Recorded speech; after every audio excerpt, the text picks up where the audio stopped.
thank you for coming back to our CDR. Really means a lot to us, especially with such a small audience today. So again, we are Apex, and we're on the 1 pound 1 mile mission. So our team, just going to introduce us again. Me and Rick are on payload. Eric and Jonathan are on airframe, recovery, Zoe and Therese, avionics, Gabriel and Miguel, propulsion, Daniel and Andrew. Team leads are me and Eric, me as lead engineer in dynamics. We added dynamics because we just reread the definition of dynamics, and what I do fits the role, which is run simulations and keep track of the CAD. Eric is project manager. Yeah, I just make sure everyone's in there. Make sure everyone's in attendance. Yeah, Everyone A except little bit Eric. ironic. our mission statement is that we're gonna fly, test, build, and design a rocket that can safely carry a 1 pound scientific payload for 1 mile, or at least 100 feet within 1 mile, and then prove with the altimeter on the rocket. Yeah. So just a general overview of our open rocket. Right now we're sitting at 4 feet 8 inches. It's a lot of change since the last time you saw us. Last time you saw us, we were at 8 feet. A lot has changed since then, such as the motor, the airframe, length and size, weight, recovery system. A lot has changed. And we did all of this because we took everything that y'all said into consideration. Mainly, what one of y'all said, I don't remember who, they said, we've never seen a team try and get bigger and heavier. We've always tried to go smaller and lighter. So we thought about that and we went in and tried to do the same. So we're now 3 inches in diameter, 9 pounds with motor, 5 pounds without. Altitude is looking from 63 to 6,400 feet within 80% K240. And we're running 4 simulations right now. One with 60, 70, 80, and 90% efficiencies. Our most promising is in between 70 and 80%. Max velocity is 684 feet. Max acceleration is 190 feet per second squared. Yes. What's your ceiling for this mission? Our allowed ceiling is 1,500. Sorry, 16. Oh my gosh. My bad. 6,500. 6,500? Yes. Alright. Yes. So you have 8%. It's really probably like 60 to 70%. We did 70 last year, and that was pretty close to our actual height. We're like 1% off. Mm-hmm. Cedric thinks it's 60 because he like weight stuff or like something. He thinks it's 60, but it's probably around 60 or 70. 80 is probably a little bit too high. Right now, our 70%. Actually, it's the next slide. We show all of our simulations. What surface finishes are you assuming? Okay, so for the nose cone, we're assuming optimum paint because I know that I can get that with our nose cone due to chemical sanding through acetone on our 3D print. Because it's ASA. Yes, it's ASA, so it's able to be chemically sanded down. Okay, just for reference, when you say optimal paint, what is that? What are you putting in the open rocket? That's what it says, is optimal paint. Yeah, it's like 0.0. What's on each side of that? Smooth paint is below it. What's right above it? Right above it is sheet metal, I think. Yeah, like polished. Yeah, Polished. Okay. So you're under polished by 1 level. Yes. I'm fine with that. What about the rest of the stuff? The rest of it is actually considered unfinished. Okay, then I'm good. Let's move on. I think those are good choices. So just a brief run over of our sims. Like you said, Daniel, 70% is looking more likely than 80%. We just put 80% because that's the high end of what we are considering. Yes? This is just a format, right? Okay. Don't show me this, but like show me like a bullet point, 60%, 70%. Okay, got it. Important stuff because I know I don't need optimal lighting. Okay. I don't know what that is. I don't remember either. I don't even pay attention to that column. show us exactly what we need to see, so we're not searching for it. Or Okay, put a box got it. around it. Right, you could put a box around Apogee configuration. Yes, absolutely. One note is when you guys get to launch day, everybody that's helping out there are volunteers that's checking your rocket. Some of them have a lot of experience, some of them have not much. Mm-hmm. And so you don't want to over data them. So you guys, when you get to the point where you decide this is the sim we're going with, that's the only data you should take with you on launch day. You Absolutely. don't want to say like, well, what is this? You'll just confuse people. Mm-hmm. So I agree with what Daniel's saying, 60 to 70% is probably More right. likely. Man, look at the difference it's making.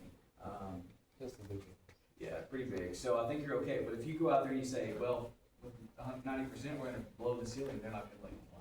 So I'm not saying to hide it, but I'm saying don't over. Don't over. Say Yes, this. sir. This is what we believe. We have all this flight data. Actually, I have some data I can give you guys on burn masses from 8 Perfect. other rockets. That way you can say like, this is where our data's coming from. Got it. Thank you.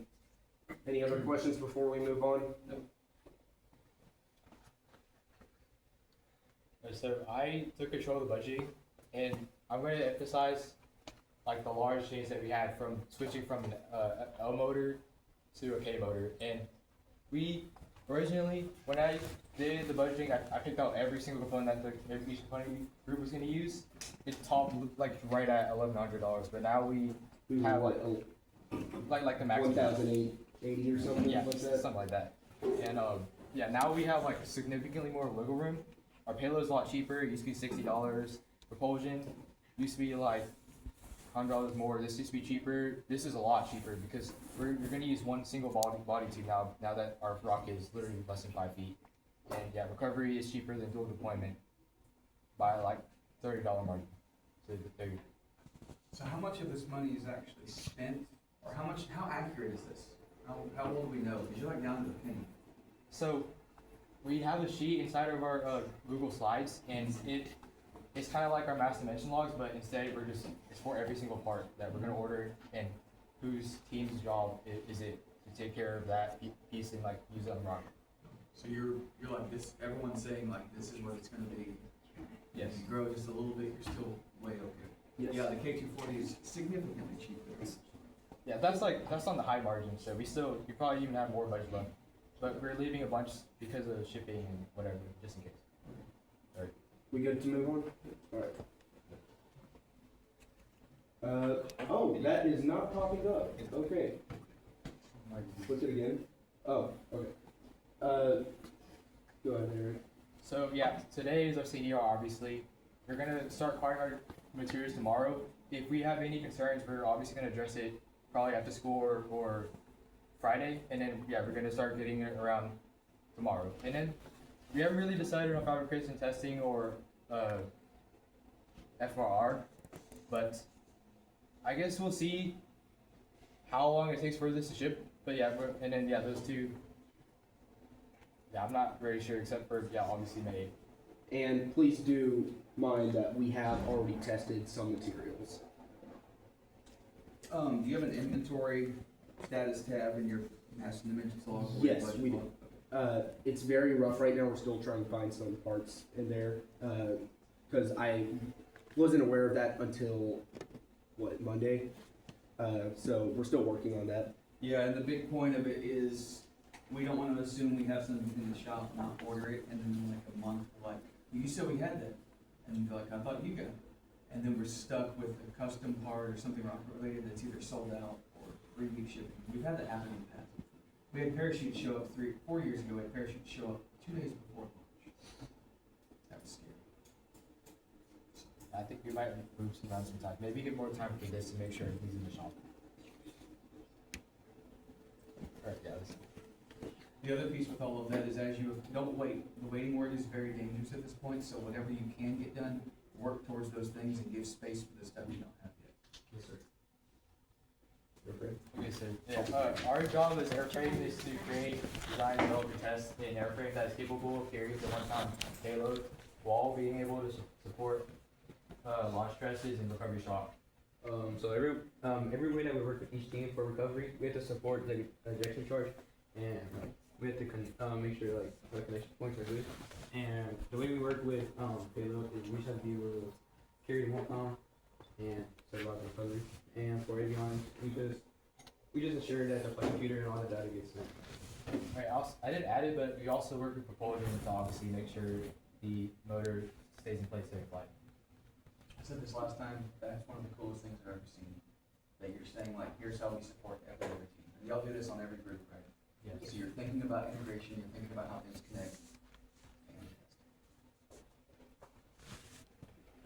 Fantastic. Right. So our customer requirements, aka they're from Systems Go. This is the only two I could really find that's specific about airframe. But yeah, obviously no exposed metal or sharp ridges, and you gotta make sure the fin is actually like on there. So for our derived requirements, we decided to be able to maintain the structural integrity during the flight, and to retain the motor and distribute the force and solidity throughout the rest of the flight. Hold on one second.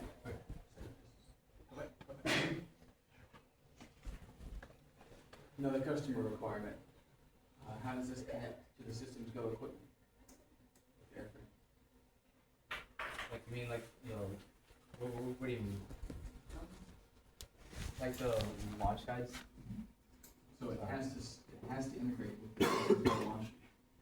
Oh, yeah. Launch Interesting. date. That's what. Okay, yeah, I'll add that and make sure it's on like or So for airframe material, we decided to choose Bluetooth 2.0 for the high strength to weight ratio and for its high availability. And so for our body tube, these two are very close choices because they do very good against compression and buckling.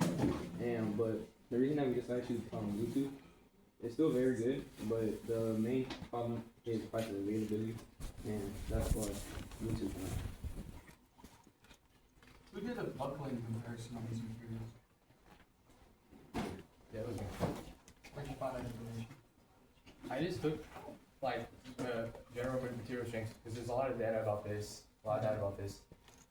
Yeah, I kind of found it over whip. I'm not sure if it's most accurate, but it does seem right to me. Maybe that should be both, if I'm being honest.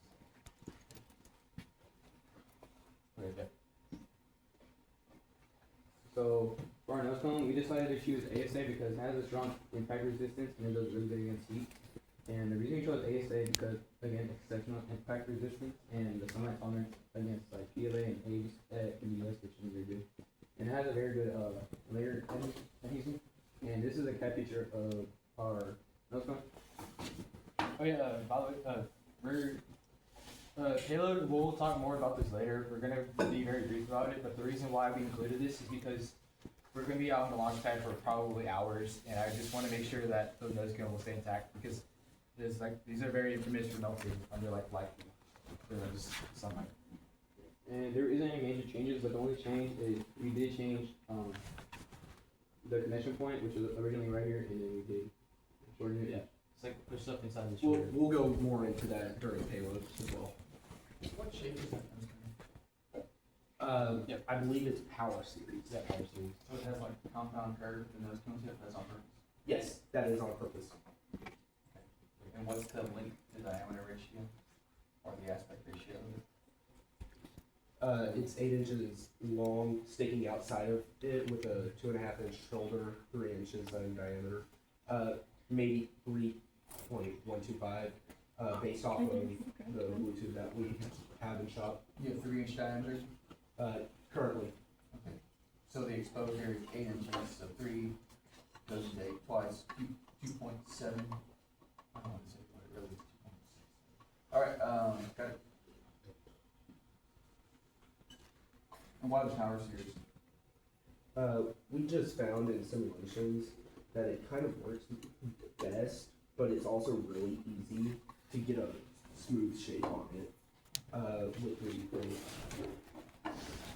Right, so for phase One B, second. Hey, we got a question. Did you play around with the different powers, or did you go like what the base be? I did play around with the different powers. We ended up on 0.6 for our power.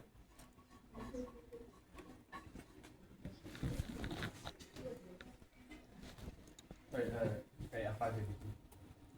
Well, we chose carbon phases because they have like a very exceptional stiffness to weight ratio. They're very hard to manufacture versus like if you just made it out of like aluminum or something, but I'd say it's worth it because we calculated like the fin flutter and it is like significantly over like the safety margin, like what the optimal would be. And yeah, it's obviously very good against fin flutter, very rigid. And by the way that we're gonna mount this into the airframe, we will cut both holes into the body tube and have like a little tab. And I will make sure to like reinforce it very well with epoxy, add like fillets or however you say it. And yeah, that's basically it. Do you have a picture of your pins? We have a picture of the open rocket. I do not believe we have a picture of the pins at the moment. If you would like to see the open rocket, we can get that. What shape are they? Well, they're like, what's it called?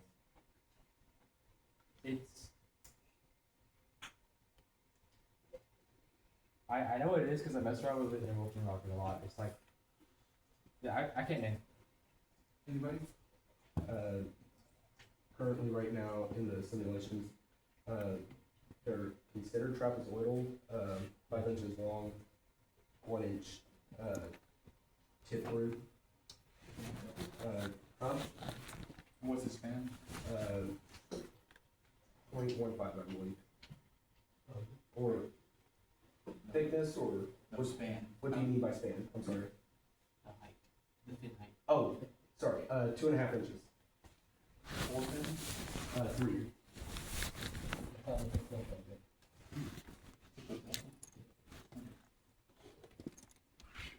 What about the leading edges of the pins? Did you guys you already made the plate, right? Yes. So we have a plate. How are you gonna keep it from delaminating? So you made this core sandwich, and if I'm looking at it from the air side, I have all these layers. What's gonna keep the wind from blowing those layers apart? I'm gonna like try to epoxy it so it's like sort of like airfoil shape, or like yeah, just keep it aerodynamic and have it very sharp at the ridge. Or I mean, not sharp in a bad way, but yeah, like aerodynamic.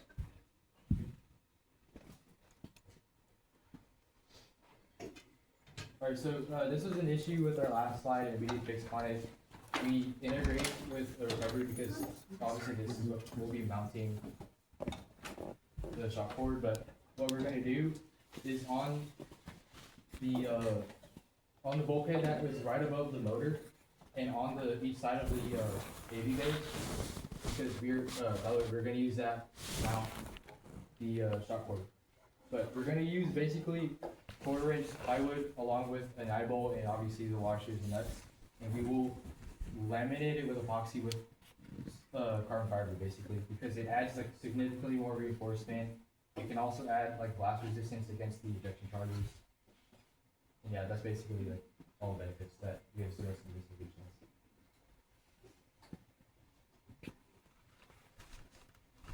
How are you gonna make that bulkhead? So, okay, We're gonna cut it with a bandsaw. and then like You're gonna make a circle on the bandsaw? We updated that. We now have someone who can do water jet. oh yeah, water I balls. wanna see it on the bandsaw. We can surely attempt it, but I can't guarantee that it will be fine apart. So I would be the one that would be cutting down the water jet, and so I'm working with airframe, and I'm talking to them about that, and all the dimensions and everything else. Are you gonna make this composite carbon fiber wood before or after the cut? After you would have After, yeah. So you make the whole thing with carbon fiber and then water jet it? Oh, I mean like you would cut this first and then you would add that on top and then trim around the edges. Eric's more of an expert on that part, I'm just. But remember when you're cutting fibers, whether it be carbon fiber or fiberglass, there's a lot of safety involved. The two bad things are that you get it in your skin as a fiber. The worst one is that you inhale it if we cut it small. So there's a big no-no to sanding dry or cutting dry. Alright, Make sure you talk to some upperclassmen about that. alright, I will. What's the reason for putting carbon fiber on the wood? Well, I feel like we just had excess stuff on our composite plate, and I feel like we should have integrated. If we're gonna use composites, might as well just use it on the other parts of the rocket. And I feel like just this standalone for bulkheads, it feels like it's not enough for the type of rocket that it is. You know, You said it feels like 3 times. So can you put some math to that? Or some testing? Well, I feel, okay, wow. Oh. I'm very sure that it's like significantly stronger than standalone plywood, and carbon fiber is like very, very good at like shielding stuff from shock. As far as I'm concerned. And, to speak on testing, we're planning on just doing a test of just basic plywood and with the, actual folding bulkhead out. Sure, yeah. Put the bulkhead through it and hang a bunch of weights and see if you get a significant strength increase. That's what we're gonna be doing after they're all cut and ready to go. Thank you. You have a small circle at the center of your bulkhead. How are you gonna cut that out when you add the carbon fiber on? I guess like just the drill, and then we can epoxy around it just to make sure no loose fibers are out. And all the safe stuff. It'd probably be 2 drills, most likely. No, you're gonna be putting a layer of Yeah, carbon you're fiber. gonna- Oh, yeah, Yeah. no, right. If you're gonna be putting carbon fiber in that, you're gonna wanna be careful on the amount you're using, because you still wanna fit your, eye bolt in. Yes. Yeah, I'll be very careful with that. Yeah, I don't really. So you make a composite plate, right? Or you already made one? Yeah. Why don't you just cut that out from your composite plate? Honestly, that is a fair point. You could wire jet it and then take the drill press and just drill holes in it out. Can I raise a concern about that? Sure. Our plate is very thin, so we don't know how we secure it. So make a thicker plate. Yeah, we also have ones in there. Okay. I wasn't aware that we were allowed to use the other plates as well. There's some that are marked that y'all can't use, but the ones that are on the shelf up here. Okay. But for your testing, are you gonna do like just static testing for weight, or you gonna do chocolate? Or Shock it out.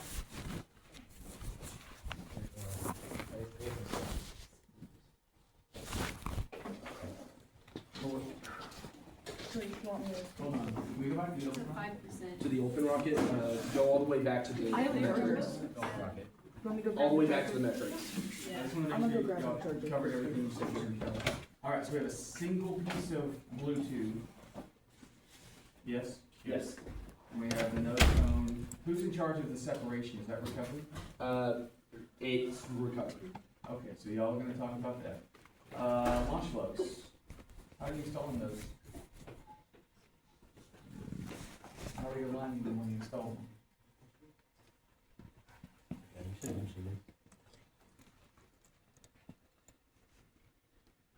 I am aware of how you can do it. Would you like me to? I just wanna know what's your alignment plan. So, what kind are you alignment using? plan, we're planning to take the rail guide that you have provided, the rail that you've provided, maybe run one of them through, and then attach it through the parts that are in that kit with the washer and, the washer, the nut, and the bolt with the rail guide. Who's stuck their arm down a 3-inch Bluetooth? Anybody's arm fit? I think Peyton has. It does. Right, because you're gonna have to reach in there to put that washer stuff in the back. And then who's in charge of is there a bulkhead, center ring, that's all recovery and propulsion? Center rings are propulsion. yes. So should we install the launch lugs before or after that stuff's installed? This is not a trick question, I just want you to think through it. Because if something is glued and then all of a sudden you can't install the next thing, we've got a problem. Yeah, I think four. Okay. So everything else is covered, so signal breakpoint. This is a small problem. Do we have a piece that long in shop? Yes, our Bluetooth piece is actually only 4 feet long, so we're able to just take the ones that, is it Ready Rocketry? Yeah, you're choosing a brand new uncut piece, Yeah. and that's the Yeah, link. it's just, Yeah. you just order it as it's First. I did consider splitting it in half, but I can. There's work no around reason that. to. Yeah, I can. Yeah, work I around can't that. wait to hear about later stuff. Yeah, I'm excited and worried. we'll make it work. We'll make it work. So, Is there an inner tube?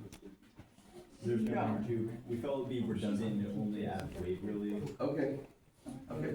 I know I'm asking stuff that other groups will cover, but I'm just, you're, now that I hear airframe, this is really interesting. Okay, let's go to the next. Good interesting, bad interesting? Interesting. Interesting age. That's what it is. I have not quite seen this before. Well, there's always a first time for everything. Including the first time for doing everything. Yeah, Eric takes a look. Hopefully 16. More than likely 16. For recovery, our job is to design, create, and test a recovery system that will ensure a full recovery and a safe landing of a rocket, making landing at least in 2,500 feet of the launch pad. We are working with airframe to prevent outer rocket damage in deployment and landing. We are working with avionics to mount and set off our black powder to just make our recovery system work in general. And payload, we are working to integrate our parachute with the nose cone. These are our requirements. Customer requirements off of FRR is a fully functioning recovery system that it must land in within 2,500 feet of the launch pad, and the parachute and shock cord should be stored properly.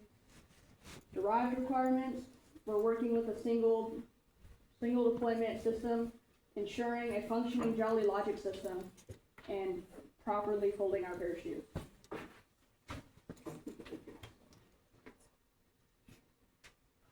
Okay. This is before deployment. I have a version of what we were gonna do. Y'all wanna look at it? Sorry. This is what we changed. This is our before deployment, but we changed from a single to the dual to single. This is my assignment decision matrix on why I did that. Just cost, occupation, function, and weight. Single overall beat that. We're at one parachute, and we're using a Jolly Logic with a streamer. Shown right here. Why we changed it? It's simpler, lighter, has more room, and it's cheaper. It just works way better than what we originally planned.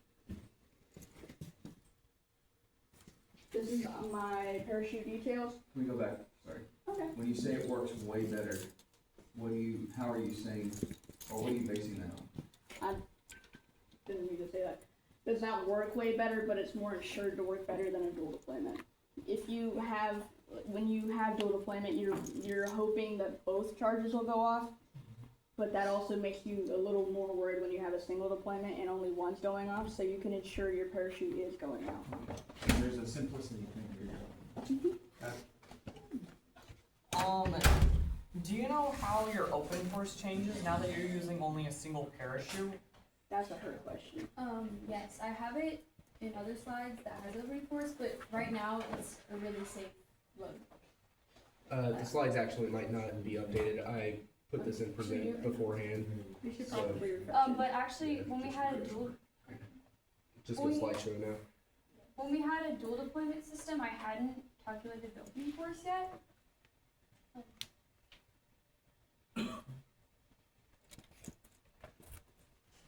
There we go.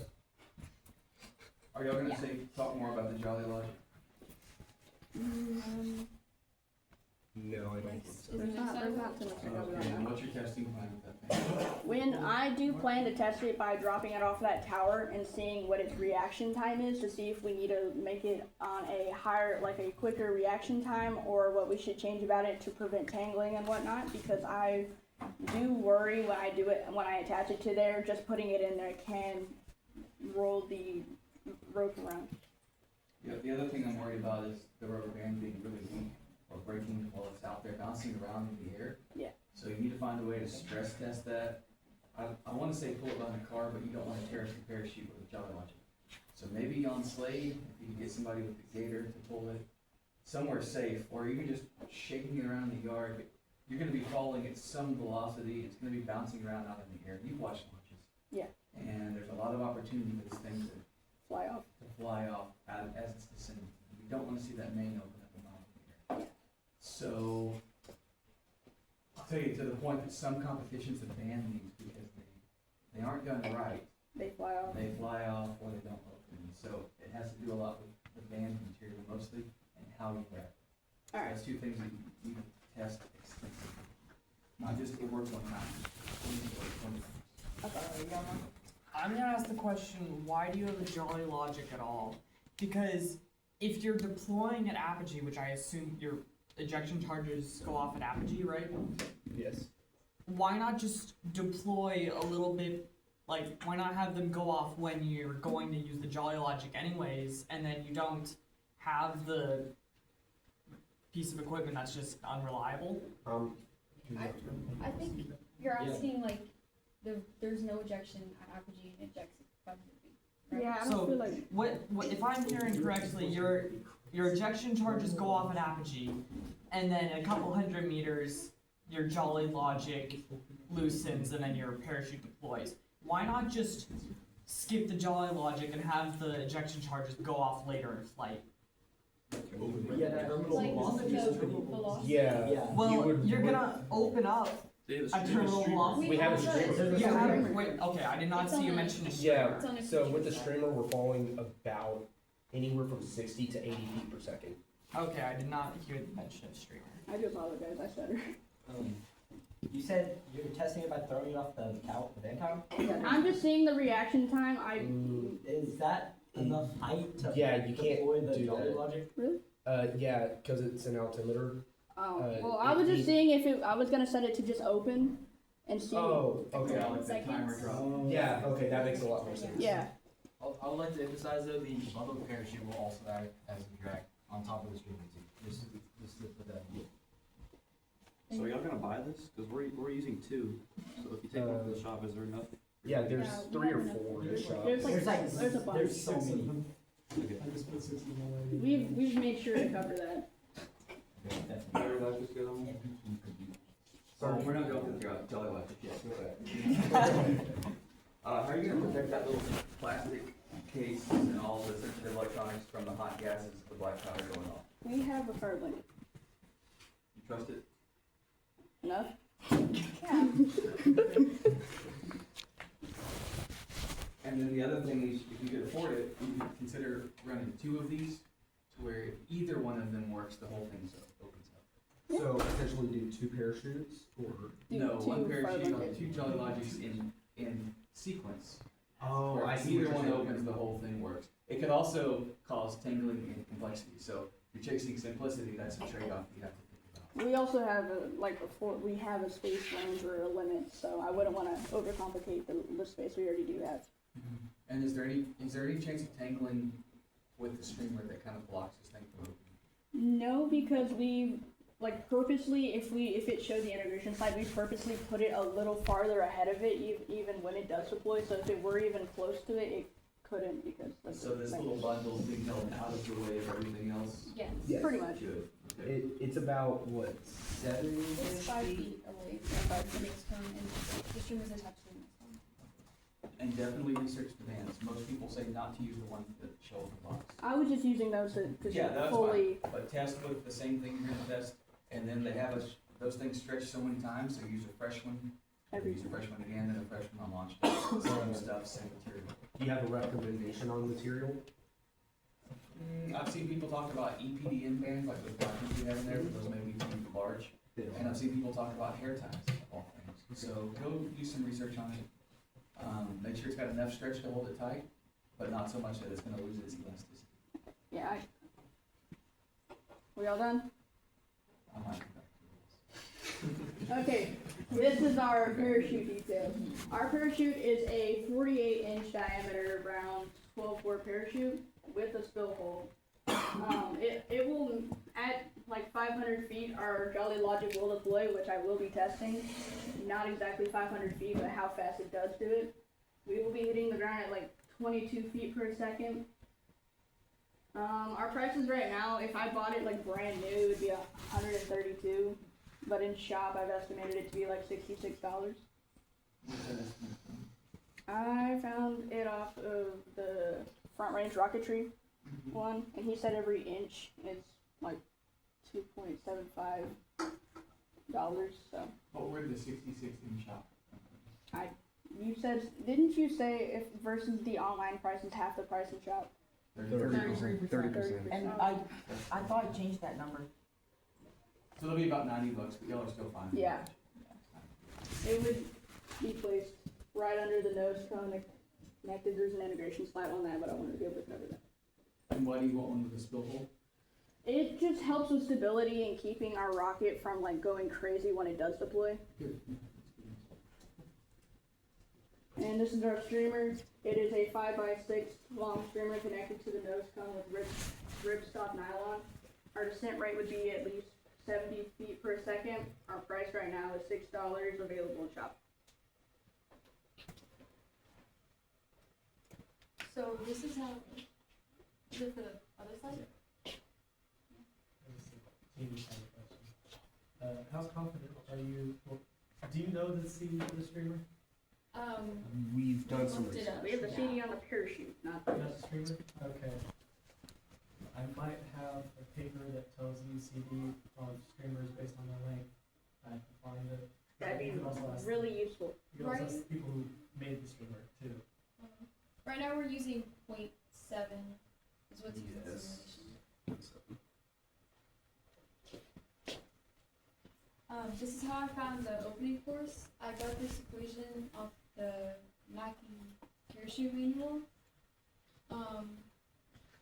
All these numbers should be accurate because I looked them up in the manual and I calculated some numbers.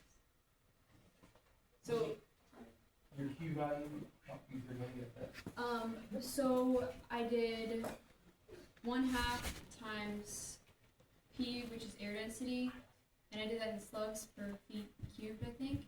And then I did it times the velocity squared, which is like 70 squared. The drag force equation or whatever. This is for your parachute, not your. Oh yeah, this is for the main parachute Okay. because it's gonna be the main opening force. Have you told avionics that they have to handle? Is this acceleration greater than the motor, or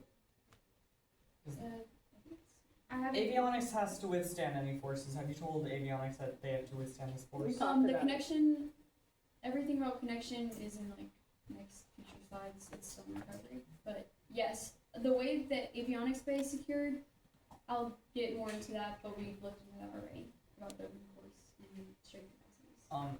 Avionics said, just make sure everything's secure and tested.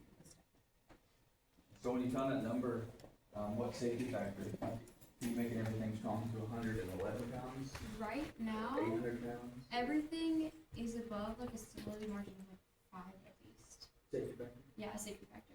Okay. Not Everything? Everything recovery. yeah, is right everything now. Yeah. recovery. How about where it next to the airframe? We're still, we just got this number today, so we're still checking all of that. Yeah. Oh, this is more into the connection points, but everything above here is higher than our opening force. I know last time you were asking about how bulkheads were secured and how much the bulkheads could withstand. Right now, it's not a bulkhead, but the eyebolt will be connected to the nose cone, and that's above our thing. And then the other eyebolt is connected to the AV bay, but instead of being connected right where the eyebolt is, the AV bay will be connected by another bulkhead at the bottom, and it will be held by 8 screws that can hold up to 900 pounds. How did you get that number? I looked it up on MasterCard first for 632 screws, but I also looked it up on websites. So, okay. And what about the nose cone side? Is that 800 pounds? Is the 800 pounds It's like, the eyebolt? but yeah, no, it's based on like thickness of ASA in between, like where the eyeball is connected to. We're gonna do 100% infill on that part. So how's the eyebolt connected?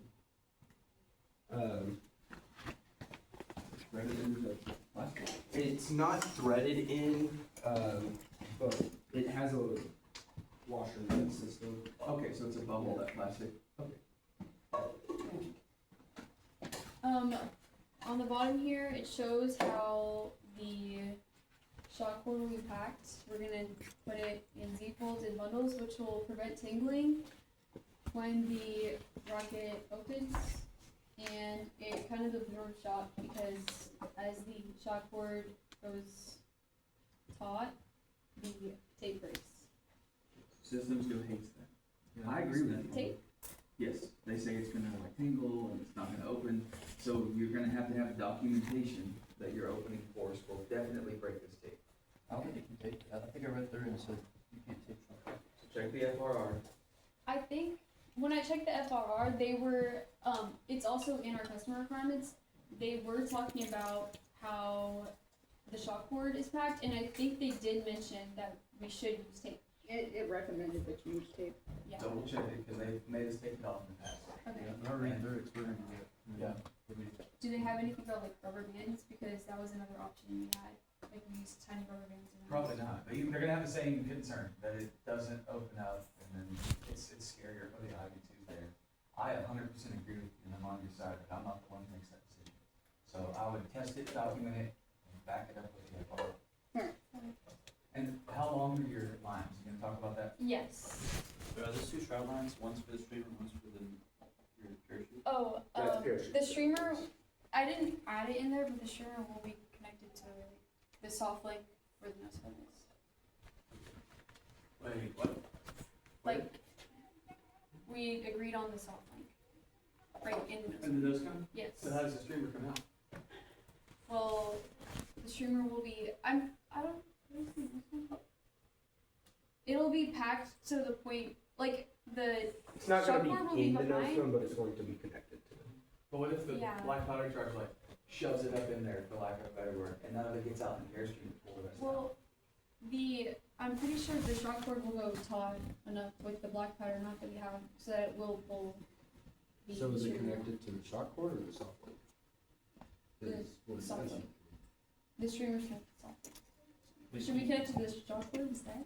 You just want it to where when the nose cone pulls out and this thing goes taut, there's something where that thing has to get out into the airstream. Otherwise, we've seen them to where they basically, like a full parachute will mortar into the nose cone and it doesn't get out into the airstream, and so then it's just tumbling with no parachute.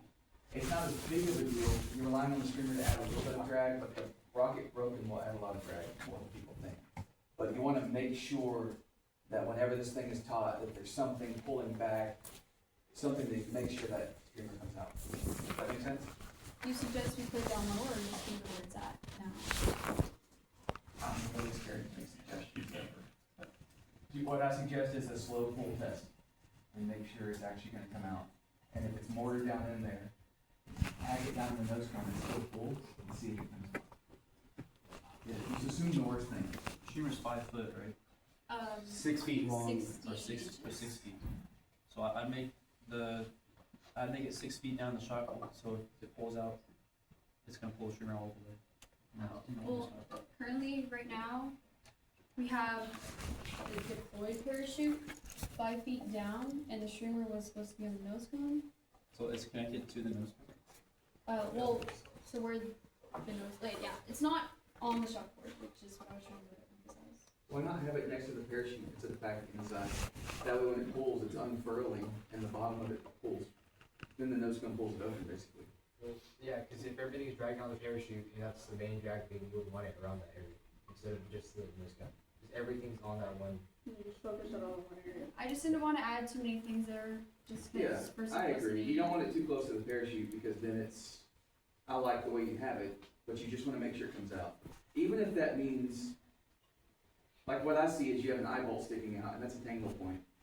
If it stays below the eye bolt, I'm probably okay. Because this thing's gonna mortar out with the bundled parachute stuff that's behind it. Just don't shove it down in the nose cone, Yeah. because then it might stay. I don't think the nose cone is, I kind of trust how big our streamer is, because I don't think the nose cone is big enough for it to see stuff. You kinda want it just resting on top. The hard part is this, the person who puts this together at the end is not you. Because once your black powder's loaded, the people at Systems Go are the ones who put everything back. Daniel has a very icky story about this that he loves to tell. You can ask him all about it. He still likes it to this day. Yeah. Anyway, so make sure you have clear packing instructions and that you are laser eye focused on what they're doing, because you want them to pack it the same way that you designed it. So even pictures might be helpful. Do we bundle our own parachute, or do they? The very last time, no. No, you have to unbundle it for you. Sometimes they unbundle it, sometimes they don't. So you may ask them, you may put a soft piece of tape and say, can we keep it bundled till the end, we'll have you take that tape off. But then you have to remind them to take the tape off. So what this really comes down to is writing procedures out and making sure that you follow them, because it's the very end, like, everyone who's done this before knows, it's like emotional, especially if it took you 9 hours to get to lunch. And you don't want the very last time it's put together to be the one time it was wrong. So think about procedures with this, think about packing, think about light tape and rubber bands, and then make sure they get removed. Yeah. And I even have removable for flight tags that you can tape on and be like, oh, we need to take that off. It's a big bright red thing. I don't think Tarek's on this side. Okay, so at Apogee, we kind of explained this earlier, but the parachute will stay bundled and the streamer will be out, and it'll orient the rocket to the point where the nose cone won't hit the body tube, I'm pretty sure. Right now, that's the only thing preventing damage.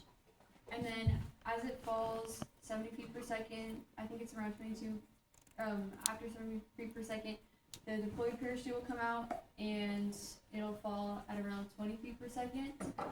And the proportions will also prevent the nose cone from hitting the body tube. This is not to scale, so it might look different. So you're 5 foot away from the streamer and the nose cone with the bundle. Like on the left picture, that's 5 feet to the bundle parachute, right? Yes. Okay. That feels pretty good.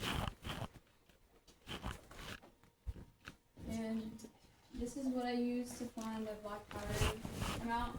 We use the ideal gas law, and instead of N, I just put M there just to show that I found the mass of the black powder.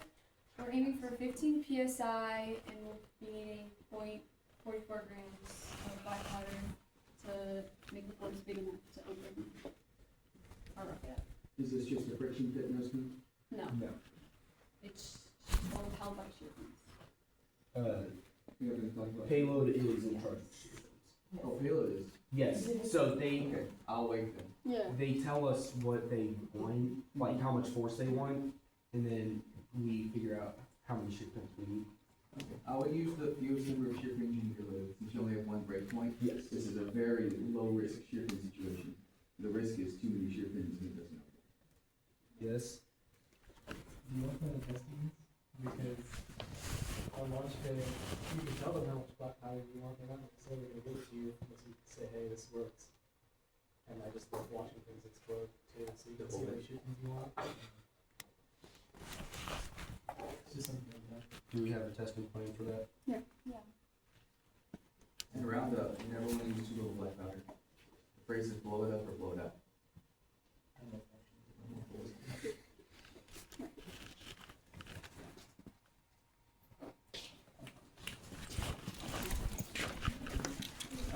How many is Miguel? And I'm Gabriel, and this is the avionics part of the CDR. We plan to design, program, create, and test the rocket's electronics to record data and deploy the recovery system. We integrate with airframe by deciding where to put the switch and AV bay, or capsule, or whatever we decide to call it in the end. And we have to make sure the switch is flush with the airframe. And we integrate with recovery by the black powder charge being ignited to deploy the recovery system.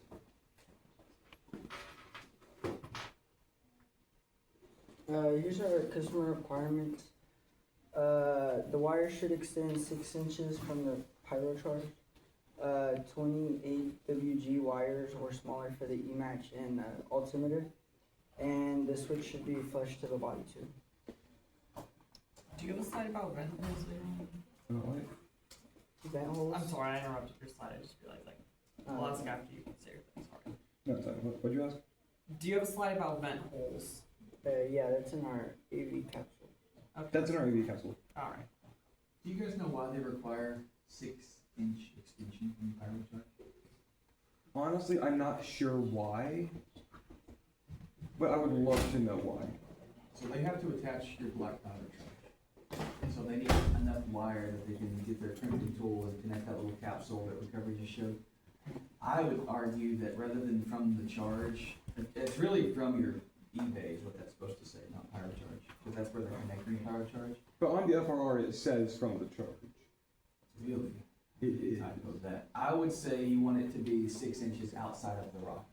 So that's gonna be longer than 6 inches. Because they can't get their hands down in there, and let's say it's 4 inches deep, that only gives them 2 inches to work with. So make the wires extend, for y'all's case, at least 6 inches past the body tube. Yeah. They can always bundle it up and tape it down, but we've had to have teams add wire before, it's a whole, you know, or just cut, yeah. We can always cut the wire down. Yep. Some of our derived requirements are making sure the electronics are secure to this avionics sled, and recording accurate data using the RC3 and ejecting the black powder or power charges, and igniting the power charges at the apogee. Here's the flight computer and battery. We plan to use the RC3 original. The RC3 records how high up the rocket went, dual deployment, single deployment, powered by a 9-volt battery and a snap connector, and can be easily programmed with NDAC or the program button that's located right here. And then it measures apogee by the pressure sensor. Can you describe how that works? The pressure sensor? It just measures the pressure as it goes higher and higher to determine the height it's at. And so that's when it knows how to fire the charges. Are you guys gonna program it with that button or with the computer? We plan to use the computer. I heard that we don't have the connector to go right here. Yeah. Oh, Yeah, I can show you now. Probably that same team that said not in the shop like 8 times yesterday. and then here's our avionics sled. This is where the battery's gonna go and the RC3. And this is just a digital version of what everything will look like. And tape can be used for labeling wine. How's your altimeter be held down? Just like It's gonna. I didn't show it. It's gonna be held on by the screws. you're screw into the sled. Yeah. They removed the sled during FRR check, right? Yeah. Yeah, That's they- pretty good. How are you going to disconnect and reconnect the wires to your switch from your altimeter? Wait, I'm sorry. I said one more time. How are you going to disconnect and reconnect the wires from your altimeter to the switch? On the altimeter, there's the screws that you unscrew, which loosens up space that you can push the wires into to where you can screw it down and tighten it. Are you going to be able to unscrew that when it's inside of the body tube, though? When it's inside the body tube, no. Then you're going to want a way to be able to remove your electronic system if the safety officer asks you to do that. So we're trying to say that you can put a quick connect between your switch and your altimeter. So you just pull apart 2 wires and then you connect them back. But that's also part that you do. If you do that, have extra length. Yeah, just, That's why it took 9 hours. I would say just give your switch a lot of extra wire so that if you have the connection or not, it can come out. Yeah, a quick connect and more wires is a better idea. Yeah, so that you can do everything outside of the rocket, Yeah. so you're not putting your fingers inside. And you don't want to take your switch out. That's really a big thing. Yeah. There has to be a lived experience. It sucks. It literally sucks. 3-inch rocket.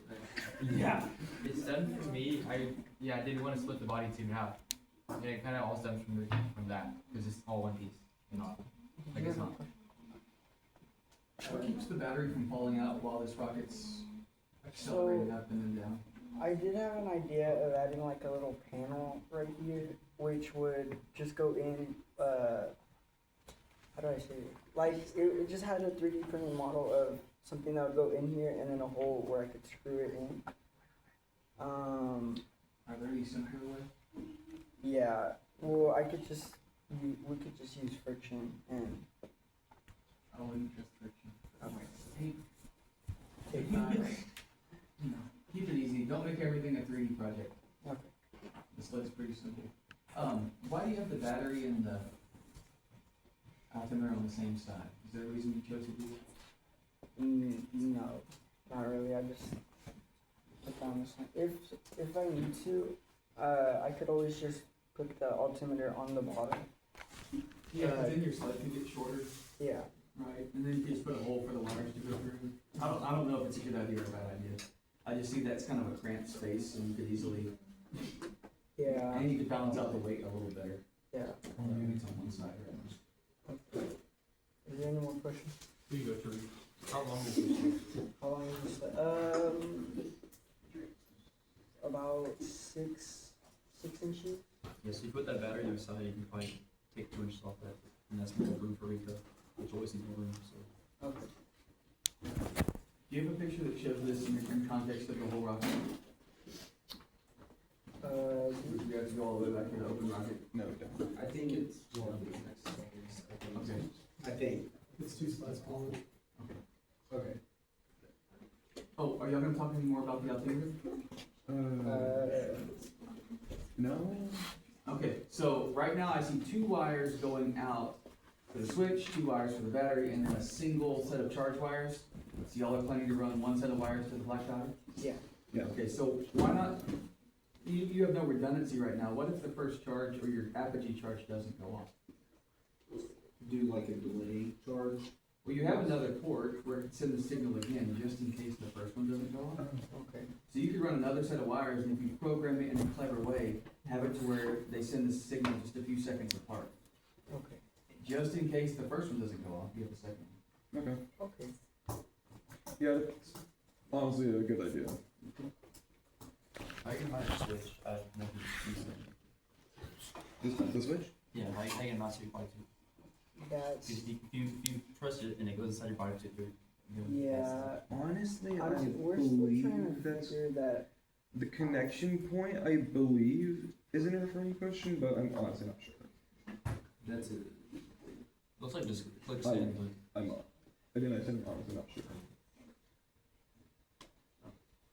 Is that the exact switch you're planning to use? Yeah.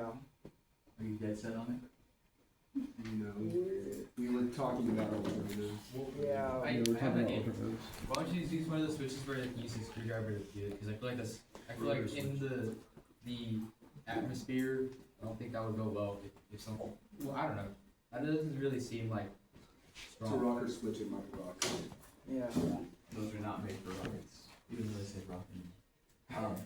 So yeah, there's definitely some other rotary switches or what Eric's talking about. That's my preference for 1,000 miles. There's also screw switches, but something a little more vibration proof. Okay. Okay. Yeah. Any more questions? Have you tried to program that thing yet? No, we haven't downloaded it on one of the computers yet. As soon as possible. Okay. This is a 3D mock-up of the avionics capsule that I designed. And as of apparently today that I was not alerted of, it would be made of plywood and Bluetooth. And I was not alerted of this until just today. When I made this, like, I think Monday or last week.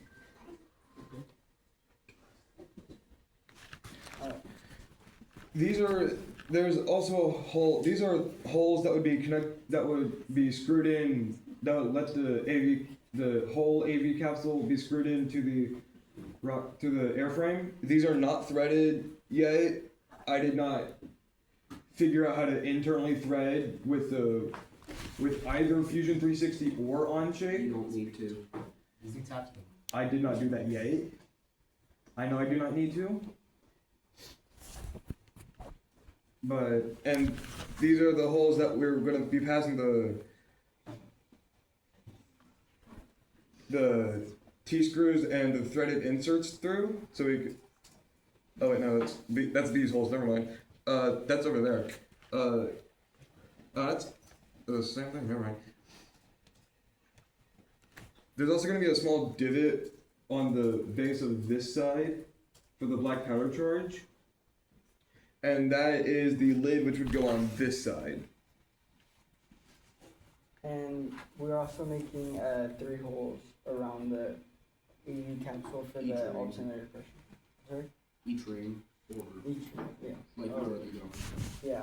There's 3 holes on each ring, 120 degrees apart. Any questions? Sorry, first, how do these lids come off? That is a very good question. I was going to try to thread it, but apparently that was not a good idea. To do that. And then after that, I had no other idea. So I've tried explaining like what I've seen on other AV capsules, but I don't think. Maybe look up some pictures, because you have to be able to access, that's the big thing, you're gonna have to work on your electronics. You don't want it to be hard to get to. So are the rings in the tube, are those like glued together? Is everything split apart, how does that work? When this was going to be made of ABS, when this was going to be 3D printed, it was all going to be made of in one piece. But apparently not. Why wouldn't you do that? But apparently not, because apparently I have no decision in how this is made. Okay, this is worth a conversation, because we need to figure out what's the simplest way to solve the problem.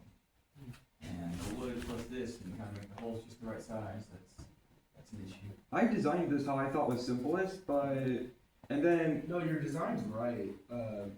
It's just a way of getting it. yeah, and then we didn't have a discussion like any time I tried. I thought I had a discussion with you. Like never. Sounds like a discussion you're gonna have tomorrow. Oh, probably a dumb question. You've talked with airframe and clarified the fact that you need a specific number of holes on the outside of the body tube. Yeah. 3. Well, 6. 3 for each ring. And how will airframe make the holes in the same exact spots, so they all line up, all 6 of them? I'm not sure That's a great question. on how to do that yet. Yeah. I have one more question on the slide. Oh, go ahead. No, I'm still writing this. So are y'all gonna thread into that plastic piece? Which one? With the, you get the 6 holes, right? On the rings, so you gonna thread into that with the T-screw? I wanted to originally. So, what you could do, is that, you can print a solid plastic? It's not going to be made of plastic, apparently. Well, you could glue it into your body tube and then just drill the holes, and so then they would be lined up. Instead of drilling them separately, you glue them. And is there an eye bolt on there too, for your recovery? Yes. It just hasn't been added yet. It hasn't been added yet. So that's 3D printed, right? Or no? This is just a 3D model. So is the capsule gonna be 3D printed? No, it's going to be made of plywood and Bluetooth. I can make a, oh, okay. Well, we're talking in terms of ASA right now. Yeah. In terms of ASA, apparently, wait, what'd you ask? Well, your opening force is gonna be on that tube somewhere, right? Is it gonna be able to hold up to the opening force? It would be able to. It should be able to. Should. I'm not sure. That's not a good answer. I'm not sure. Tested. So try to make it and then drop some weight from it. And just try to simulate your opening force, or more than your opening force. Just to be safe. I don't know how your lid's gonna attach. So it's Bluetooth with and those wooden rings around it. That was just inserted today with no discussion. So honestly, and the original design for this was not mine. I just redid this like several times to try to make it better. I think, I'll elaborate on that. So after PDR, we decided to, and this is something we'll get more into payload, but we decided to move the payload inside of the nose cone, and so then. So then it was strictly avionics. Yeah, so strictly that payload capsule that was shown during our PDR is now, what we're using for the AV capsule, except for a little bit, redone. I think you guys just need to look at some examples on rocketry forum, look at some of the pre-made eBay kits, and I'll help you out. Okay. Last question. Where are the 3 holes for the altimeter pressure sensor going to be? So we haven't really looked into that. I think they should go around here, unless I'm very wrong, but somewhere in the middle of that AV capsule. Well, you know your barometric pressure sensor has to see them, has to feel the air change, right? Yeah. But that means you also have to go through the airframe. It has to go all the way to the outside. So think about that as well, because that could cause some weird things if you have this air layer in between. You may not even need a whole tube for all this stuff, or it may not have to be capped on both ends. I think this can be simplified. Especially in a 3-inch rocket, you may be able to make something that's a lot simpler. It just matches the idea of the rocket. You said you haven't looked into vent holes much. Have you like specifically seen somewhere that says 3 holes of this dimension? I heard that one hole wasn't really great. I heard, and I would like you to I go dig around and I find what the wasn't vent holes sure are. I heard a while ago. the avians on my teams on this slide, and they emphasize vent holes a lot. So look at that. You have 3 holes right there, they're 0.15. I think that's connection stuff. That's these are connected to the airplane. Oh, well, I'd like to clarify it's 8. We haven't. In total, it's 8. 8? Yes. Am I? There's 8, not 6. No, it's 4 on every single ring, on each ring, and we're trying to just make. I will mount it with threaded rings and the subsequent 6-gauge screws just to make sure that it will stay inside of Bluetooth. Cool.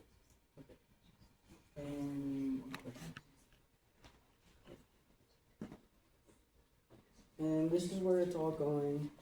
This is the open rocket. All the electronics will be stored right here. The ejection charge will be placed right on the top of it. The ejection charge should go off around a Apache, and here's kind of another visual of what everything should look like. And the metal rods, can you show me where they start and where they end on the picture? On the left picture. On the left picture, they should start over here and extend down here. Into that bulkhead? Through that bulkhead? No, Yeah.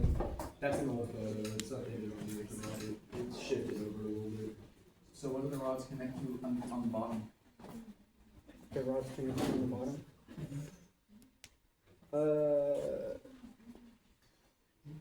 I'm sorry, I don't know which. Like on the bottom of the capsule. Well, they're going through the capsule, right? Yeah. Okay, so what do they connect to past the capsule? Or do they not connect to the capsule? They connect to the AV capsule. Like. Well, they go through it, right? Through the top cap and bottom cap. Do they connect to anything outside of that? No. So what's holding them in place? Just the 2 caps itself. Like.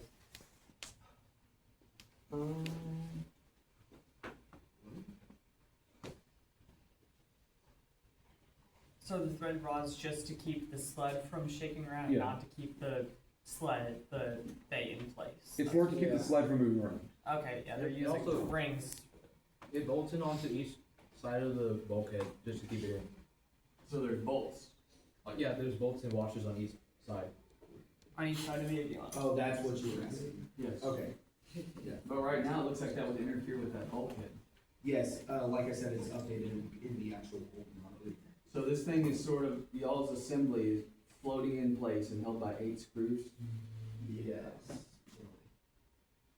Okay. So the all thread is only holding the sled in place? That's correct. Yeah. As of right now, yes. And just to be clear, there is a bulkhead like right above the motor. It doesn't act like a double bulkhead. That would be really bad. Even though y'all were considering it. I mean, Alright. not really. Any more questions? Yeah, who owns the all thread, the bolts, and the washers? Is that a y'all thing or is that an air thing? I think that's an airframe. I would be the ones where you would screw in the AV bay, but obviously the threads are holding the sled up. I think you'll need to collaborate for the ownership on all that stuff together.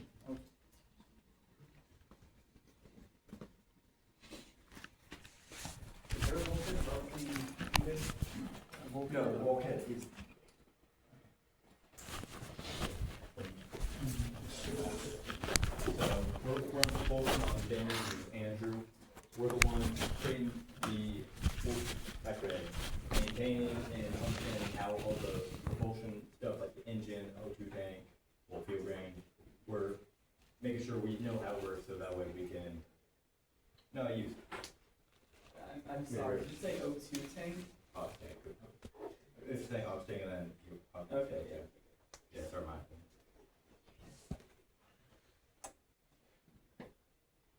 First off, we had a bunch of changes since PDR, especially in our section, the whole rocket as a whole. First off, the inner body tube got changed to centering rings. We felt it'd be redundant just to use center rings and an inner tube because I feel like if we use center rings, then it will be enough if there's like tight enough. Our engine block, we overthought the engine block originally. Like I believe, I remember if it was you or Addy that said that we were like overestimating the L motor. So if we overestimate the L motor, we're way overestimating the K motor. D-clip, we figured we just toss that out. We don't really know what we're doing with that anyways. So we're just gonna thrust plate. We will be machining a custom, well, I believe it was aluminum, right? Yes. Yeah, aluminum plate for that. And then the big one, we cut down the motor from an L550 to a K240. This is because, as pointed out by Addy, we really underestimated the K240. The rocket was too big. So since everything got cut down, this is viable.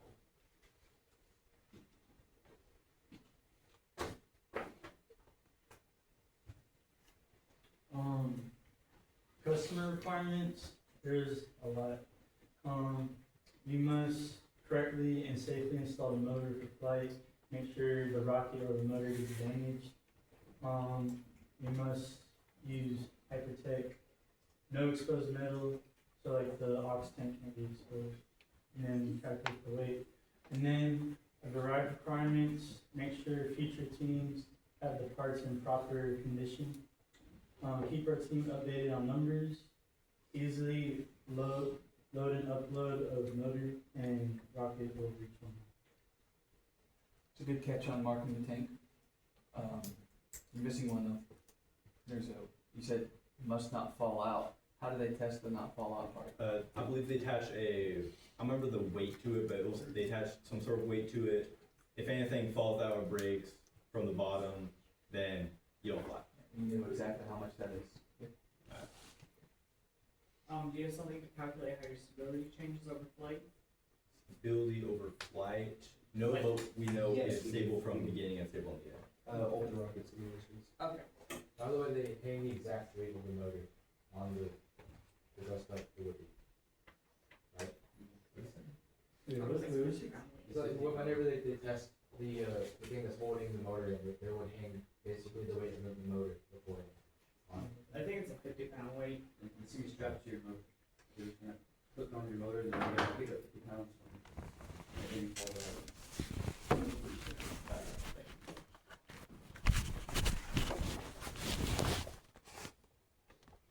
out. About why the KT4 works, as I went over a bit before, the rocket is way smaller just because recovery cut down, A-frame also got cut down, which means it's also sent with a dummy mass to equal out the rocket. So that means the whole rocket, smaller, lighter, K240 works way better. Is there more? You keep talking. Don't let me interrupt you. Couple pluses with that. It gets cheaper by about 100, 150 off the top of my head, and it's much more available in shop. I figured out later that there's a bunch of L stuff in the supply cost, I believe it was, and then like what I used that was. I know you know.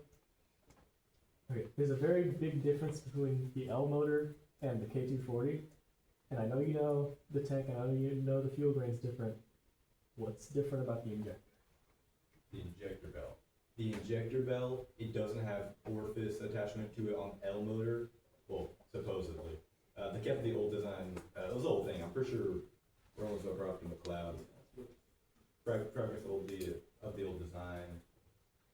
Yeah, the main thing is the orifice and the nipple, I believe. Biggest thing is make sure you have the right orifice in. If you've got the wrong orifice in, you're suddenly a J330. Yeah, the orifice is really what determined, because it's all the same fuel grain, it's all the same O2 octane, but what's the main difference is just the orifice, right? Yeah, I think most of the ones in shop have the right orifice in. I wouldn't bank on that. Yeah, neither would I. They should. I will change them just to trick everyone. Yeah. Please don't. They should have heat shields. I'll put in a solid piece of brass. You got that, look at a Rocky, it's like, you got heat shields in that way. So we go buy one, like at the launch site, and put it in order. I look at that. Make sure you got all the parts in there. 'Cause you won't be buying on launch site.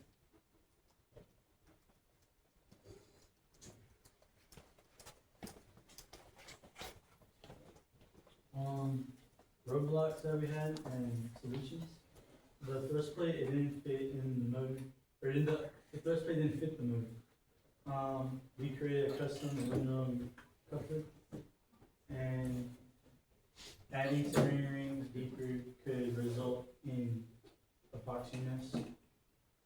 So we add epoxy using some sort of pump or syringe. And we work with airframe to ensure the strength of the same.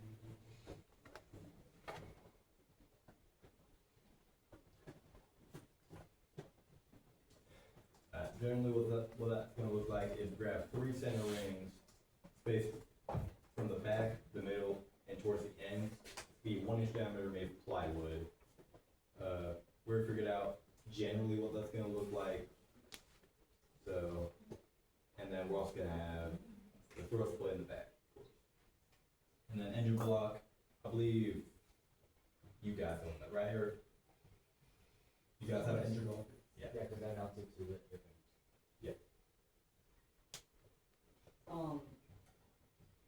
Maybe a stupid question, but why are you venting down there instead of like next to the injector or like out down the bottom of the retention plate? Why like in between? Oh no, that's a hole in the center ring, so that way it can go through the bottom. Oh, It you're goes going through through that the way. bottom, okay. Yeah, Okay. yeah. No, if we wanna make a hole inside, we will put it up there. So it can't fit down.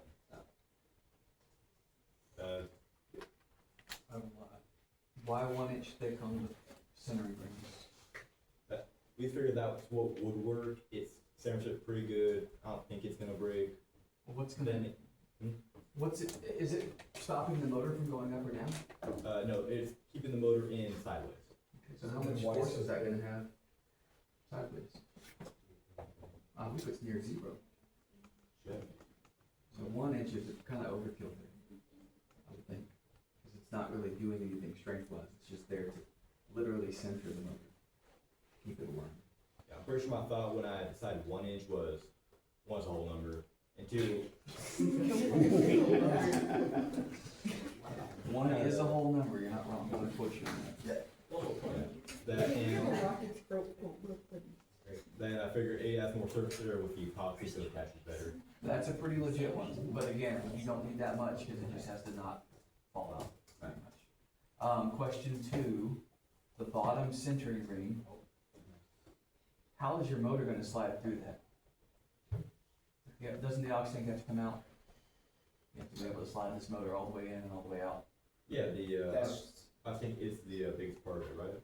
Yes, Yeah. and the fuel grain's smaller. Yeah, so we're gonna, cause these two holes are gonna be, that hole roughly 2.125, which is the diameter of the octane. Yes. And then the bottom one is gonna be the same. It's gonna be the same? Yeah, it's gonna be the same, yeah, whole one. Isn't the fuel grain a smaller diameter? Yeah. It's not doing anything. So wouldn't it just be floating in the middle of that one? Exactly. I'd like to say something. I think it'd be better to just replace or just remove that entirely and keep the thrust plate coupler, like the thing that goes to the bottom of it. The 3D print around that and make the actual coupler because it does make contact with the fuel grain. I'd have to double check. Right now, I don't think that centering ring is doing anything. Okay. So, we could get rid of that redundancy then, or would you recommend we have something back there? You're asking me for suggestions again. It's not a redundancy, It's not doing anything at all. Yeah, also, if you keep that there, how you get your vent tube through? How you get the exhaust tube through that hole in that here? Hole? And how you get it through the hole? There's a separate hole, for it. I don't know if that makes any sense at all. Separate hole in that center ring? Yeah, it's like a hole there. How you gonna connect that vent tube through that hole? He's gonna push it through and the hole that magically connects to the injector. That's what we did last year, it didn't work. We changed it. So they attach the vent tube after they put the motor in? I don't know. No, how are y'all going to do it? You have to install it. Our plan, what we think they're gonna do is they're gonna attach it and then put our thought is, okay, if we just Hold like, on, if you attach it to the injector, how does it go through the hole. the hole? Yeah. So You had to push it all the way through and then pull the tube back through the hole. it's more like an extension of the center hole. If that makes sense. I guess it could go between the center ring and the field ring. There'll be a gap there. Or you can turn the No, center ring. let's finish this first. So, you gotta take this motor in and take it out. So how would the vent tube install? Talk us through that process. vent tube, it's plugged into the injector valve. Yes. And then, so it's like the way that ring's gonna work, we're probably gonna scrap it now that we pointed out. It was gonna be like a hole and a connected hole to that hole.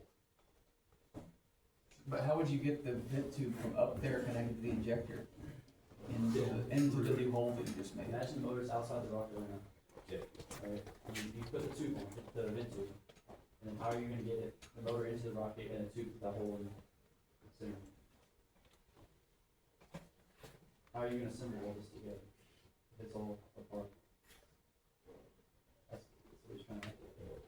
But what I was thinking is that the 3D coupler that we would have, you would have the vent tube installed into the coupler with the hole out the bottom, connected to the visible obviously. And the whole thing acts as a coupler from inside and it will keep the bottom intact, all those two center rings stay there. I think that would make better sense.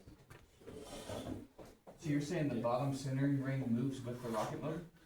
So I mean just outright, like rewrite entirely. And he's saying get rid of the Okay, get rid of it. So how does the thrust plate install? You're gonna talk about that? Thrust plate, I believe we're gonna use the tapping to keep that in screws. What's it screwing into? The side of the, yeah. I'm tired. Bluetooth. Yeah, Bluetooth. You're gonna screw in. Oh, so it screws in from the outside? Yeah. Do you have a close-up of that design? No, yeah. I think so. Does it sit above or below the lip of the fuel ring? I think below the lip. So if it's below the lip, the only thing stopping the motor from going through your avionics is that bulkhead at the top. Right. Believe so. So you're stopping all of the rocket's momentum with a little bulkhead. Yeah, it's because the.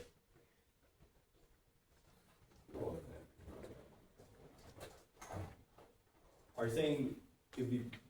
Are you saying that some teams would like? How that won't work. No. I'm asking how you're stopping the thrust of the motor from making the motor shoot through your rocket rather than carrying the rocket with it. Yeah, I think how that applies to the thrust plate. I'm kind of lost. How is your thrust plate keeping the motor in place? Even in place from the bottom. But you said it was below the lip of the fuel ring. I think that's true. Which. I just need to see the design. I don't think it might be working for recovery or thrust. I don't think it's working for both, because those are opposite action forces.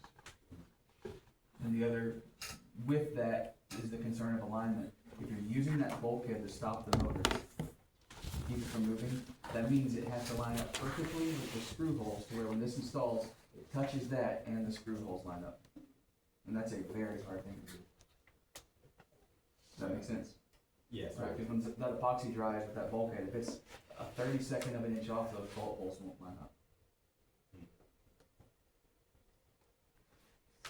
Something similar to what we think about tomorrow then, yeah. Same, you had a question. I'll tell you this. Well, with your bottom thrust plate, it looks like it's covering the part that the zip ties are supposed to be on, like the hole.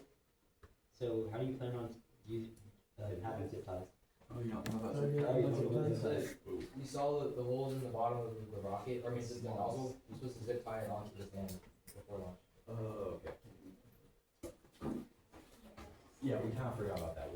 Well, we did kind of design around it, we were gonna have the 3D printed coupler or whatever, like the aluminum coupler, like around the nozzle, so there's like some space to do that, I suppose.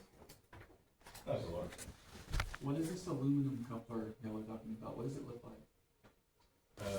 It'll look a lot like the couplers in the shop, except it's gonna have a smaller hole, so that way the fuel grain doesn't fall through. Do you have it? Is it printed or? No, it's Yeah. So you have the motor and you have your tubes. Print that and then you can put it all together instead of imagining it in your head. Yeah. We need to 3D print all these, prototype them and try to assemble it, and then pretend the motor's trying to move up, and then work out trying to make it move down, and see what's stopping it where. Yes. Is that it? Should be good with that. Alright, we're payload. Our job is to design, build, test, and fly with a payload bay and payload, along with most component groups, for the best possible outcome. We work with airframe to make sure that it fits and there's really no damage to the airframe. And we provide a bulkhead and a point for recovery to mount to.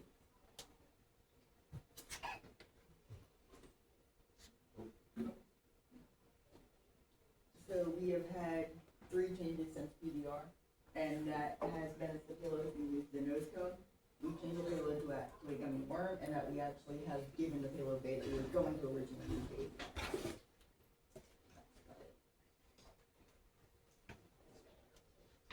Alright, so the only customer, there's really 2, but I just forgot to put the other one on here. Payload must be 1 pound, and the payload can't, I'm forgetting the wording, but it's some level thing, just to make sure it's safe. There's more than just one requirement. Yeah, there's like. It's gotta be scientific. It can't be a vertebrate. And there's other. You can put a jellyfish in there though. They prefer it doesn't ship around. Say again? They prefer it doesn't ship around. Yeah, anything. Can you please speak up? I'm sorry. They prefer it doesn't ship around. Okay. Yeah. And then like anything that can be considered shrapnel. Alright. Which I'm not against, but apparently they are. If you want, I can get you some Samurai and you can use. Ooh. What? I got a guy. Oh yay! Some derived requirements, again, fits, no damage, mounts for shock cords, and no longer black powder. We forgot to stack that, and survive G forces, so any forces pushing down on it.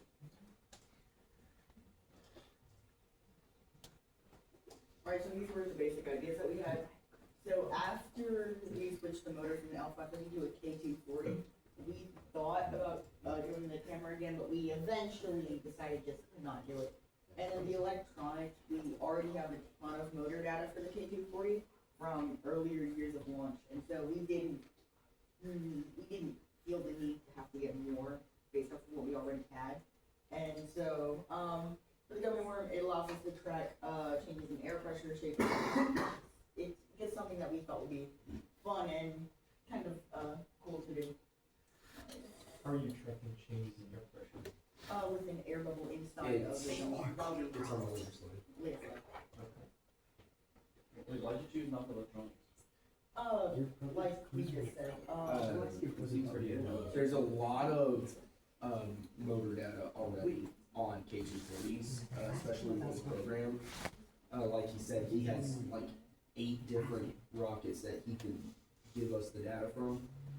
So we thought that it would almost be redundant to do electronics. So we thought, why not have some fun? Say again? Seems more scientific. It seems more scientific. However, they did do a shark gummy and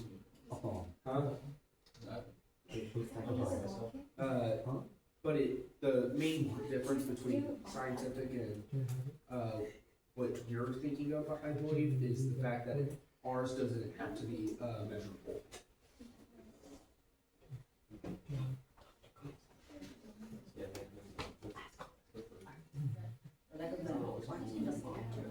All right, some big questions. Why the change in payload? Why store it in the nose cone? What are we going to test, and how are we going to test it with our payload? How are we integrating with airframe? How are we integrating with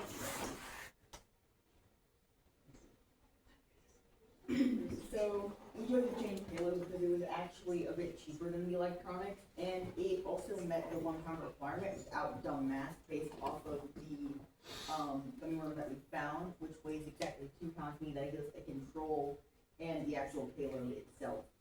And it also just allows for more experimentation overall, and for us to have a bit more fun with what we're doing in the program. So what exactly are you testing? it's on a later slide, like I said. What do you mean when you say the word experimentation? Just basically more of something more out there, a bit more different than what other people would do, in a way. Okay. Are you raising your hand? Something out there probably.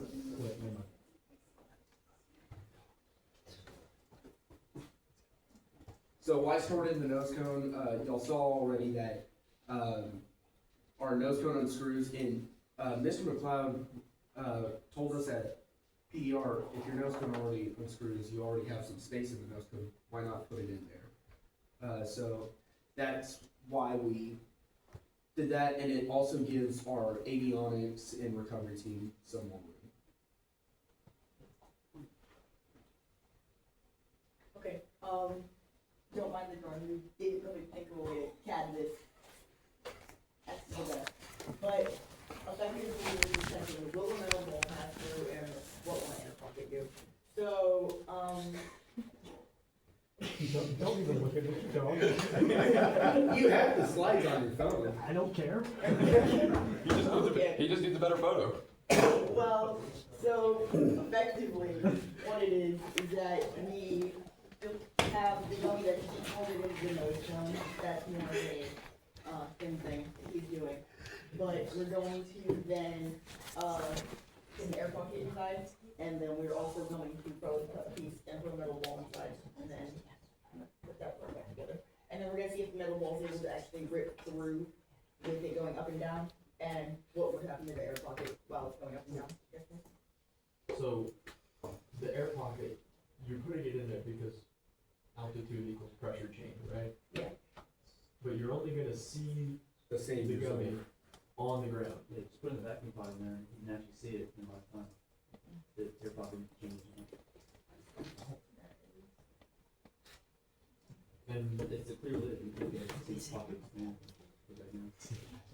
I think you should take something porous and have like a viscous liquid in it and see how much of the viscous liquid evacuates the porous substance.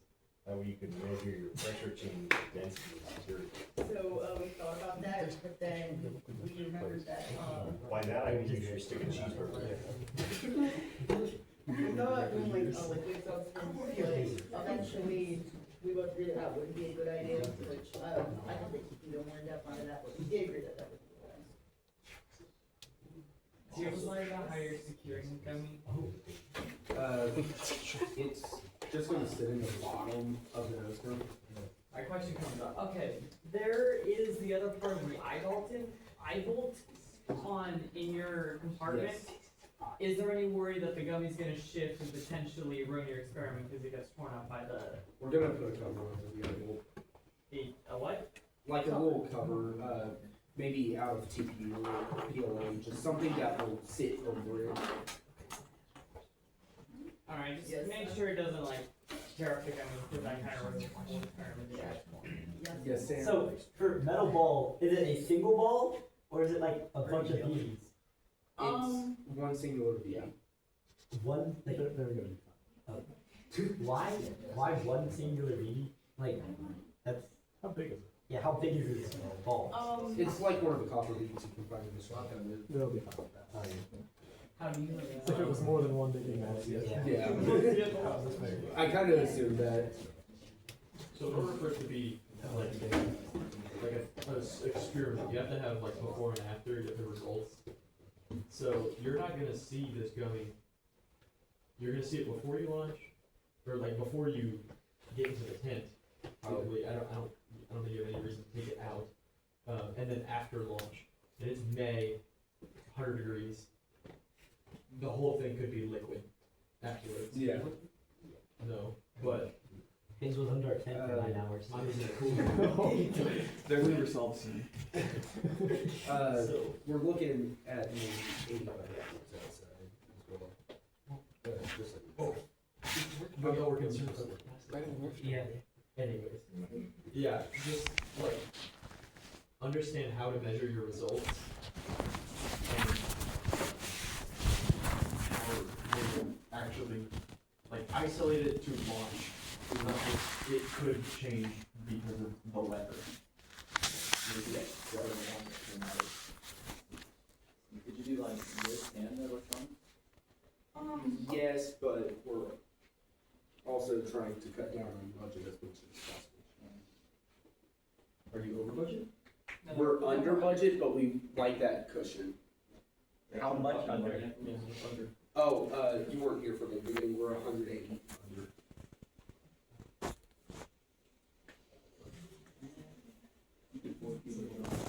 That sounds like a lot of cheeseburgers you could So how do we integrate with airframe? So, like we said before, recovery tells us how much force they want, we determine the number of shear pins where they'll go. Our shoulder sits into the body tube, we have catted holes that are to the size of the shear pins. We'll drill holes into the side of the body tube to thread the shear pins in. Our nose cone won't come off mid-flight. That was a concern brought up by Epic, because we were originally planning a suppression fit, but he said probably don't do that. Out of curiosity, is this like 3D printed nose cone? Yes, it is. So the deployment charge blows this off? Say that again? A deployment charge blows this nose cone off? Yes, sir. What happens if one of your Z layers on your nose cone decides to delaminate, the rest of it stays in the body? So obviously, whenever you 3D print something, it stacks layers on top of each other. We're planning to print it horizontally, so then that shouldn't happen. How are you gonna keep it round? How are we going to keep it round? I'll look into that. Supports. Yeah, supports, but they leave a piece on it. I will look into that for sure. Did your eyeball go to the little hole then? Yes, it's modeled. It's modeled into the next slide photo. Yes, Sam. How do you plan on lining up the hole from your nose cone into your body tube? I'm still working that out. So like on this one, I just drilled a hole through both, and it turned out okay. So we're still in between doing that or 3D printing the holes. Also, like when you go to put your nose cone, you take out to put everything in. Yes. Those holes are pretty tiny. How are you gonna line those up when you take it off and put it back? Spin it. I mean, that's the best idea that I have. Spin to it. Because your parachute's on that side, and you're not gonna be the one to put it in. The RSO is not gonna want to sit there and spin this until they find a hole. The humble Sharpie. I think they do that all day. I don't think it's that deep. Maybe, are you saying maybe put a line where the hole Just is? line them, Okay, line, alright. simple like that. Yes, Can you fit a pound in that nose cone? we are fairly certain.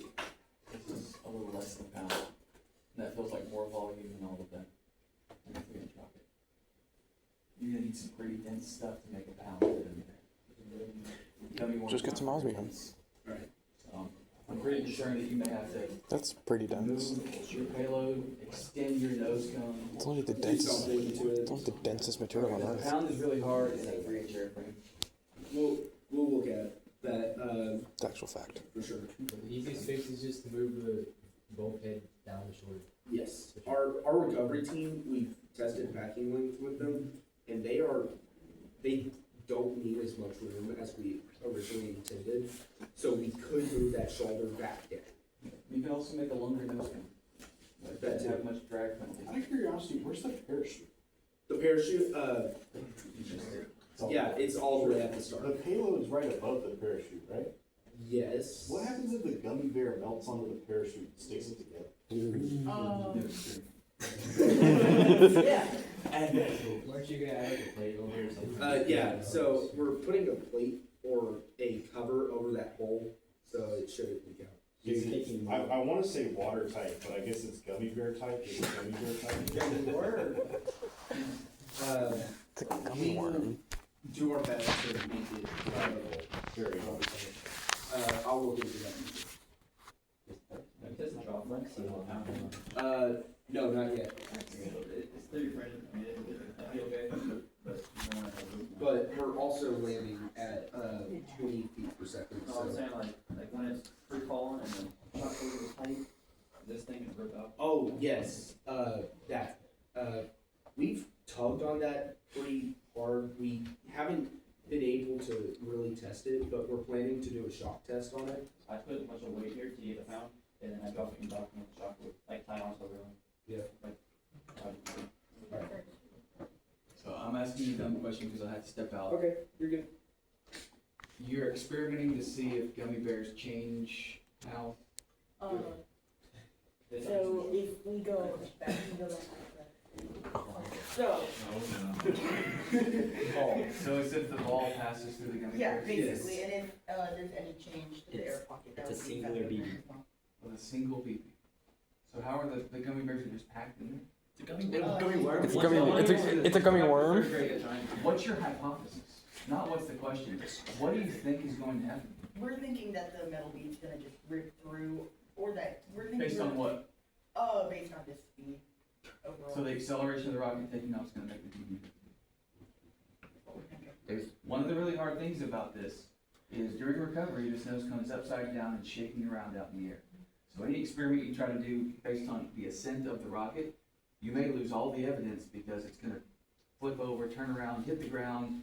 They're going to pick it up, throw it in the back of a side-by-side and drive it around.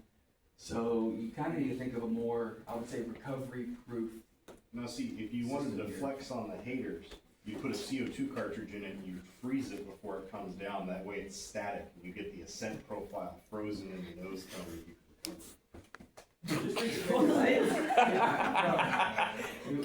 He wants a snapshot. He also wants a cheeseburger, apparently.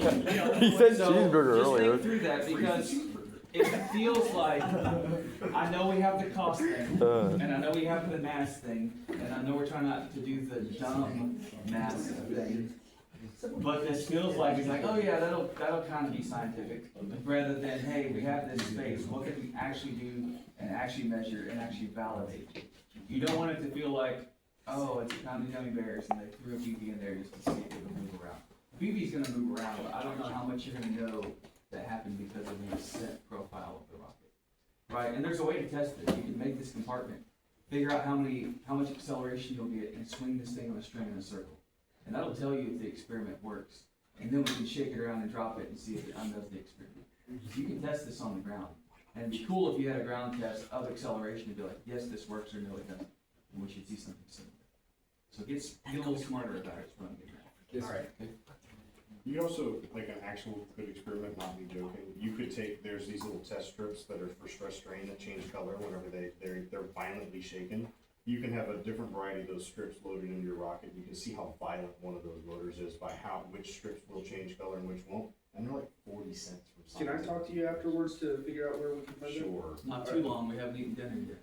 There's also March Madness. There's also March Madness. Big arches. Are we good to go on to how we integrate with recovery? Okay.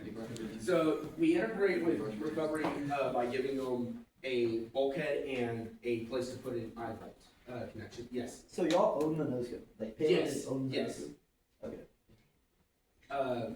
Because that's where we're storing our payload. So we thought it would be fine if we owned it. We talked with Airframe, they were fine with it. And we also were giving them room. We weren't sure how much room they were going to need, but after this packing test, we're pretty sure we can move that bulkhead back down if we need more room in the nose cone for payload. I just noticed, why do y'all have so many extra threads on that piece? I just haven't adjusted that part yet. It's just there because it's there right now. I'm planning on removing that. Yes? This is probably a dumb question. Did you just say payload determines how much room Rico has? Or They did a pack test. Yeah, we did a pack test, and they were significantly smaller than we were so estimating. just don't do anything until Rico says, hey, we don't need Yes, this that's anymore." why we're waiting Okay. for them. Because if you've got other components telling Rico what they need, eventually you're not gonna have a recovery system. So quick little machining tip, stands for 3D printing too, does the same thing. 3D printing is a plastic, it's super unreliable for basically everything. So the coarser you can make that thread, the better it's gonna hold. And then at the top there, you wanna put a relief, that way you actually have, the thread will go down further, then it'll allow the shoulder to protrude upwards. That way you can actually get it tightened into the thread, so you're gonna over tighten it into that plastic portion, it won't go anywhere. But you're gonna get rid of most of the thread pitch on that. 3 or 4 real coarse threads is really what you want. Bio-release, I'm sorry, what do you mean by release? Relief. Oh, So whenever I say relief, I'm talking about, so on that portion of the nose cone, the portion that screws off of the rocket, you're actually gonna allow that to be further back away from the thread. So that it's not gonna have any threads on it. There's gonna be a flat portion. Oh, beyond okay, the got thread. it, got it. Yeah. All right, and that concludes our CDR. Any major questions? You said he had a bolt calculator. Did we ever go over that bolt calculator? What? You said the bolts on the avionics, they were. I'm sorry. You said Rick had some sort of calculator. Did we not go over that? we No. didn't say that. I.